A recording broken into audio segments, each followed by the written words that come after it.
বহুল আমি এখানে বেলা ৩টা থেকে অবস্থান নিয়েছি এবং যে পরিস্থিতি বেশ থমথমে পরিবেশ, গাড়িগুলো যেতে পারছে না জসীমউদ্দিন পয়েন্ট থেকে। আর ওদিকে আব্দুল্লাহপুর পয়েন্টে, আজমপুর পয়েন্টে রীতিমতো স্তব্ধ অবস্থা, কিছু কিছু জায়গায় আগুন জ্বলছে।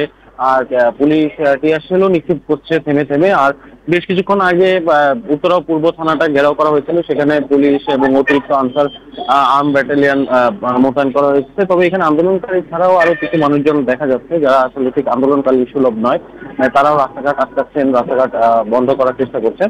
গাড়িগুলো বেশ ঘুরে যাচ্ছে, অনেক ক্ষেত্রে অ্যাম্বুলেন্সকেও ঘুরে যেতে দেখা যাচ্ছে এবং কিছু কিছু অ্যাম্বুলেন্স যেতেও পারছে। তবে এই মুহূর্তে পরিস্থিতি বেশ থমথমে। আমাদের যারা সংবাদ সংগ্রহ করছেন তাদের অনেকেও ওই জায়গাটায় যেতে পারছেন না, সেক্ষেত্রে অনেকে নিরাপদ দূরত্ব বজায় রাখতে বাধ্য হচ্ছেন।